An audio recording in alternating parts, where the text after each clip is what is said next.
Welcome to এলএসিস tutorial. Kolkata বিশ্ববিদ্যালয়ের ইতিহাস অনার্সের সকল স্টুডেন্টদেরকে এলএসিস টিউটোরিয়াল চ্যানেলে ওয়েলকাম জানাই।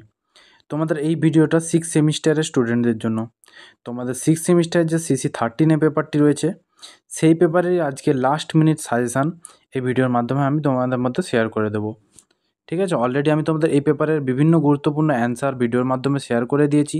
তোমরা যারা এখনও চেক আউট করোনি অবশ্যই চেক আউট করে নাও, এবং সাজেশান ধরে ধরে কিন্তু আমি অধিকাংশ লং কোশ্চেনের অ্যান্সারও পোস্ট করে দিয়েছি। তোমরা অবশ্যই কিন্তু অ্যান্সারগুলো খাতায় নোট ডাউন করে নাও। তোমরা অনেকেই কমেন্টস করে বলছিলে যে একেবারে লাস্ট মিনিট কিছু গুরুত্বপূর্ণ প্রশ্নের সাজেশান শেয়ার করতে, তাই তোমাদের মধ্যে কিন্তু আমি এই ভিডিওর মাধ্যমে সেই লাস্ট মিনিট সাজেশানটি শেয়ার করে দেবো। তার আগে বলে রাখি, তোমরা কিন্তু অবশ্যই গুরুত্বপূর্ণ প্রশ্নগুলো ফুল সাজেশান পড়ে যাবে, কিন্তু যারা এখনও পড়াশোনা প্রিপারেশন করতে পারোনি বিভিন্ন কারণে, একেবারে শেষ মুহূর্তে কিন্তু এই প্রশ্নগুলো তোমরা করে যাবে। ঠিক আছে, মাত্র হাতে গোনা কয়েকটি প্রশ্ন বলবো, এই প্রশ্নগুলোর মধ্যে কিন্তু তোমরা, আমি আশা রাখি তোমরা এক্সামে কমন পেয়ে যাবে।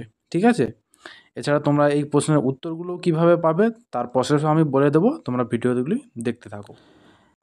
তাহলে দেখো, আমি তোমাদের প্রথমে 10 মার্কসের কয়েকটি গুরুত্বপূর্ণ প্রশ্ন বলবো। ঠিক আছে, তোমাদের 10 মার্কস এবং 5 মার্কস দুটো প্রশ্নই আমি বলে দেবো এই সাজেশানে। তা আমি প্রথমে 10 মার্কসের কয়েকটি প্রশ্ন বলছি। দেখো, প্রথমে আমি তোমাদের 10 মার্কসে যে প্রশ্নটি রেখেছি সেটা হচ্ছে, দুই মহাযুদ্ধের মধ্যবর্তী সময়ে ভারতে কৃষক আন্দোলন ও জাতীয়তাবাদী রাজনীতির সম্পর্ক কী ছিল। ভেরি ভেরি ইম্পর্টেন্ট প্রশ্ন। ঠিক আছে, দুই মহাযুদ্ধের মধ্যবর্তী সময় কৃষক আন্দোলন, ভেরি ভেরি ইম্পর্টেন্ট প্রশ্ন। তার সাথে আরেকটা প্রশ্ন আছে, দুই মহাযুদ্ধের মধ্যবর্তী সময়ে সংগঠিত শ্রমিক আন্দোলনের বিবরণ দাও। আমি এটুকু বলতে পারি 99% তোমরা এই দুটি প্রশ্ন যদি করে যেতে পারো, এখান থেকে একটি কমন পাওয়ার চান্স অত্যন্ত প্রবল। ঠিক আছে, হয় শ্রমিক আন্দোলন না হলে কৃষক আন্দোলন, যে কোনো একটা আসার চান্স কিন্তু এইবার সেমিস্টারে তোমাদের অত্যন্ত প্রবল। ঠিক আছে, তাহলে তোমাদের কিন্তু 10 মার্কসের 6টা প্রশ্ন আছে, 3টে লিখতে হয়। তোমরা এই দুটো করলে একটা কমন প্রায় পেয়ে যাচ্ছ। ঠিক আছে, আর দুটো তোমরা কয়েকটি প্রশ্ন বলবে, সেই দুটোও তোমরা কমন পেয়ে যাবে। এবার দেখো, 2 নম্বর যে প্রশ্নটি রেখেছি, ভেরি ভেরি ইম্পর্টেন্ট প্রশ্ন, ভারতীয় জাতীয় কংগ্রেসের প্রারম্ভিক পর্বের কার্যকলাপের বিবরণ দাও। কংগ্রেস থেকে একটা না একটা প্রশ্ন প্রায় এসেই থাকে। ঠিক আছে, এইবারের জন্য তোমাদের এই প্রশ্ন কিন্তু ভেরি ভেরি ইম্পর্টেন্ট। ভারতীয় জাতীয় কংগ্রেসের প্রারম্ভিক পর্বের কার্যকলাপ 1885 থেকে 1905 খ্রিস্টাব্দের মধ্যে। ঠিক আছে, ভেরি ভেরি ইম্পর্টেন্ট প্রশ্ন। এর দুটো প্রশ্ন কিন্তু ভালো করে রাখবে। পরবর্তী প্রশ্ন দেখো কি রয়েছে, এটাও কিন্তু ভেরি ভেরি ইম্পর্টেন্ট প্রশ্ন। আইন অমান্য আন্দোলনের গুরুত্ব ও সীমাবদ্ধতা লেখো। তার সাথেই রেখেছি আমি, ভারত ছাড়ো আন্দোলনে জনগণের স্বতঃস্ফূর্ত অংশগ্রহণকে তুমি কিভাবে ব্যাখ্যা করবে। ভেরি ভেরি ইম্পর্টেন্ট প্রশ্ন, আইন অমান্য আন্দোলন আর ভারত ছাড়ো আন্দোলন। তোমরা মনে রাখবে, আগের বারে কিন্তু অসহযোগ আন্দোলনকে একটি প্রশ্ন এসেছিল আগের বার, এবারে কিন্তু তোমাদের আইন অমান্য আন্দোলন আর ভারত ছাড়ো আন্দোলন, এই দুটোর মধ্যেই কিন্তু একটা আসার চান্স অত্যন্ত প্রবল।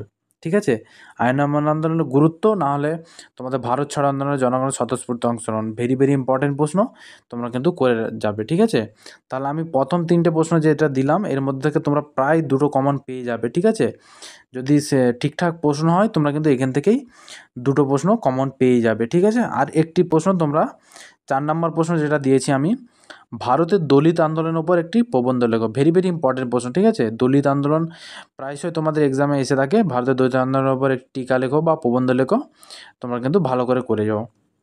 5 নম্বর প্রশ্ন দেখো, ভেরি ভেরি ইম্পর্টেন্ট প্রশ্ন। এই প্রশ্নটা আসার চান্স একেবারে 90%। ঠিক আছে, ভারতীয় রাজনীতির চরমপন্থী আন্দোলনের উদ্ভব ও বিকাশ আলোচনা করো। ভেরি ভেরি ইম্পর্টেন্ট প্রশ্ন। চরমপন্থী আন্দোলন প্রতিবারেই প্রায় এসে থাকে, চরমপন্থী না হলে নরমপন্থী আন্দোলন, কিন্তু এবারের জন্য তোমাদের ইম্পর্টেন্ট এই চরমপন্থী আন্দোলন। ঠিক আছে, এটা কিন্তু করে যাবে। প্রথম 5টা কিন্তু প্রচুর ইম্পর্টেন্ট প্রশ্ন। এবার লাস্টে আমি একটি প্রশ্ন দেবো 10 মার্কসের, যেটা দিয়েছি, জিন্না কি ভারতীয় মুসলমানদের একমাত্র মুখপাত্র ছিলেন। ভেরি ভেরি ইম্পর্টেন্ট প্রশ্ন এটাও। ঠিক আছে, আমি 10 মার্কসের এই মাত্র 6টি প্রশ্ন দিয়েছি। তোমরা যারা এখনও পড়াশোনা স্টার্ট করোনি, এই 6টি প্রশ্ন করে যাও, আশা রাখছি তোমরা এখান থেকে 3টে কমন পেয়ে যাবে। ঠিক আছে, মাত্র হাতে গোনা এই 6টি প্রশ্ন বললাম, এখান থেকে কমন পেয়ে যাবে। এবার এই অ্যান্সারগুলি কিভাবে পাবে, আমি কিন্তু ইউটিউবে অধিকাংশ লং কোয়েশ্চেন অ্যান্সার পোস্ট করে দিয়েছি। তোমরা যারা খাতায় নোট ডাউন করতে ইচ্ছুক অবশ্যই কিন্তু ভিডিও দেখে দেখে নোট ডাউন করে নিতে পারো।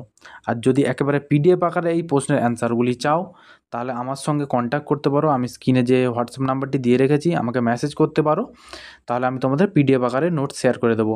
কিন্তু কিছু শর্ত আছে, একেবারে অল্প দামে তোমাদের এই নোটসগুলি শেয়ার করব। সাথে থাকবে তোমাদের এই 6টি প্রশ্নের অ্যান্সার এবং 5 মার্কসের যে সেশনগুলো দেবো সেই অ্যান্সারগুলোও তোমরা পেয়ে যাবে। এছাড়া প্রায় 100টি তোমরা শর্ট প্রশ্ন পাবে পিডিএফে, ঠিক আছে? তোমাদের বলে রাখি, এই 6টি লং কোশ্চেনের অ্যান্সার এবং 5 মার্কসের যে অ্যান্সার কোশ্চেনগুলি দেবো সেগুলোর অ্যান্সার পাবে এবং 100টি শর্ট প্রশ্ন পাবে। একেবারে অল্প দামে তোমাদের শেষ মুহূর্তে আমি কিন্তু প্রোভাইড করে দেবো, ঠিক আছে? এবার 5 মার্কসের আমি সাজেশনগুলো দিয়েছি। দেখো, প্রথম প্রশ্ন যেটা দিয়েছি 5 মার্কসের, মহারানীর ঘোষণাপত্রের ঐতিহাসিক তাৎপর্য আলোচনা করো। ভেরি ভেরি ইম্পর্টেন্ট প্রশ্ন, প্রথমে এই প্রশ্নটি দিয়েছি। 2 নম্বর প্রশ্ন দেখো, সেফটি ভালভ তত্ত্ব কী অথবা খিলাফতের অর্থ কী? এই দুটার মধ্যে তোমার একটা আসার চান্স অত্যন্ত প্রবল, ঠিক আছে? হয় সেফটি ভালভ তত্ত্ব, নাহলে খিলাফতের অর্থ, ঠিক আছে? একটি আসার চান্স অত্যন্ত প্রবল। তোমাদের কিন্তু 5 মার্কসের 8টি প্রশ্ন আসে, 4টি লিখতে হয়, ঠিক আছে? আমি যে প্রশ্নগুলো দিচ্ছি এখান থেকেই তোমরা প্রায় কমন পেয়ে যাবে, ঠিক আছে? অবশ্যই এই প্রশ্নগুলো ফলো করে যাও, কিন্তু যারা ভালো করে পড়াশোনা করেছো অবশ্যই কিন্তু ফুল সাজেশনগুলো ফলো করে যাবে। একেবারে শেষ মুহূর্তের প্রস্তুতি আমি এগুলো দিচ্ছি, কিন্তু তোমরা ফুল সাজেশন ফলো করে একেবারে শেষ মুহূর্তে এই প্রশ্নগুলো দেখে যাও। আমি তোমাদের 80 থেকে 90% গ্যারান্টি দিতে পারি এখান থেকে তোমরা কমন পাবেই পাবে। পরবর্তী প্রশ্ন দেখো, 3 নম্বর দাগের, শিক্ষাক্ষেত্রে দয়ানন্দ সরস্বতীর অবদান লেখো। এটা কিন্তু ভেরি ভেরি ইম্পর্টেন্ট প্রশ্ন, ঠিক আছে? এটাও আসার চান্স কিন্তু অত্যন্ত প্রবল। পরবর্তী প্রশ্ন দেখো, 5 মার্কসে যেটা দিয়েছি, চৌরি চৌরা ঘটনার তাৎপর্য লেখো, ঠিক আছে? চৌরি চৌরা ঘটনার তাৎপর্য, এটাও কিন্তু ইম্পর্টেন্ট প্রশ্ন। তারপর দেখো, এটা কিন্তু প্রচুর ইম্পর্টেন্ট প্রশ্ন, স্বরাজ্য দল কেন গঠিত হয়? ভেরি ভেরি ইম্পর্টেন্ট প্রশ্ন, একেবারে স্টার মার্কস প্রশ্ন। তোমরা ধরে নিতেই পারো এটা 90% এই প্রশ্নটা তোমাদের এক্সাম আসবেই। স্বরাজ্য দল কেন গঠিত হয় তোমরা ভালো করে যাও। 6 নম্বর প্রশ্নটা যেটা দিয়েছি দেখো, নরমপন্থীদের সীমাবদ্ধতা উল্লেখ করে। এটাও কিন্তু ইম্পর্টেন্ট প্রশ্ন। প্রথম 6টা প্রশ্ন কিন্তু প্রচুর ইম্পর্টেন্ট, তোমরা অবশ্যই একেবারে চোখ বন্ধ করে 6টি প্রশ্ন পড়ে যাও। এবং লাস্ট আমি 3টি প্রশ্ন দেবো, এটা এক্সট্রা 5 মার্কসের কিন্তু 8টা আসে, কিন্তু তোমাদের 4টা লিখতে হয়। আমি 6টা দিয়েছি, এর এক্সট্রা আমি 3টে দিয়েছি। মাউন্ট ব্যাটেন প্রস্তাব দিয়েছি, সাম্প্রদায়িক বাটোয়ারা নীতি আর রাওলাট সত্যাগ্রহের গুরুত্ব, ঠিক আছে?